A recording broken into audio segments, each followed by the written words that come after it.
ये कविता जिसका नाम है चांद का एक दिन, इसको लिखा है श्री रामधारी सिंह दिनकर जी ने।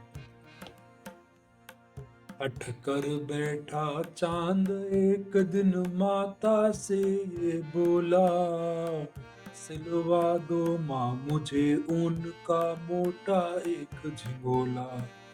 सन सन चलती हवा रात भर जाड़े से मैं मरता हूँ, ठिठुर ठिठुर कर किसी तरह से यात्रा पूरी करता हूँ। आसमान का सफर और ये मौसम है जाड़े का, ना हो अगर तो ला दो कुर्ता ही कोई भाड़े का। बच्चे की सुन बात कहा माता ने, अरे सलोने कुशल करे भगवान, लगे मत तुझको जादू टोने।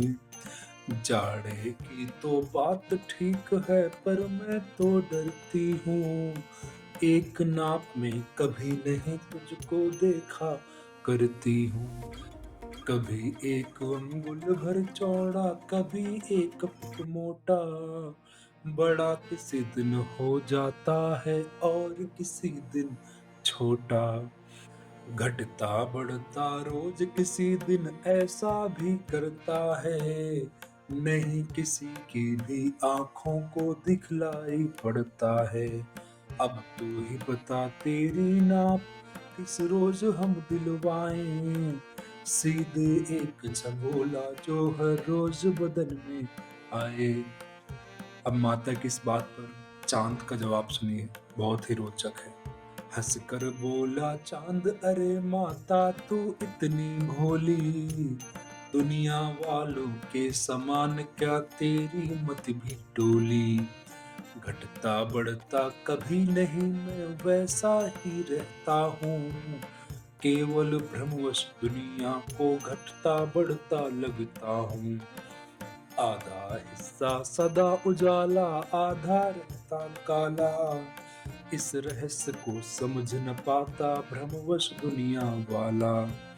अपना उजला भाग धरा को क्रमशः दिखलाता हूँ, एक कम दूज तीज से बढ़ता पूनम तक जाता हूँ। फिर पूनम के बाद प्रकाशित हिस्सा घटता जाता, 15वां दिन आते आते पूर्ण लुप्त हो जाता। दिखलाई मैं भले पड़ू ना, यात्रा हरदम जारी, पूनम हो या रात अमावस चलना ही लाचारी। चलता रहता आसमान में नहीं दूसरा घर है, फिक्र नहीं जादू टोने की सर्दी का बस डर है।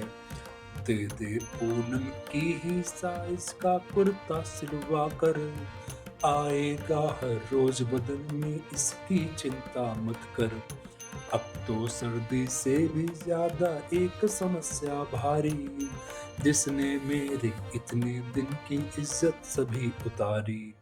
कभी अपोलो मुझको रौंदा लूना कभी सताता, मेरी कंचन सी काया को मिट्टी का बतलाता। मेरी कोमल काया को कहते रॉकेट वाले, कुछ ऊबड़ खाबड़ जमीन है कुछ पहाड़ कुछ नाले। चंद्रमुखी सुन कौन करेगी गौरव निज सुषमा पर, खुश होगी कैसे नारी ऐसी भक्ति उपमा पर।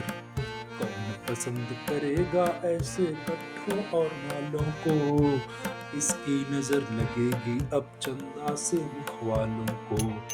चंद्रयान भेजा अमेरिका ने भेद कुछ और भरने, रही सही जो फूल बचे थी उसे उजागर करने। एक सुहाना भ्रम दुनिया का क्या अब मिट जाएगा, नन्हा मुन्ना क्या चंदा की लोरी सुन पाएगा। अब तो तू ही बतला दे माँ कैसे लाज बचाऊं, ओढ़ अंधेरे की चादर क्या सागर में छिप जाऊं।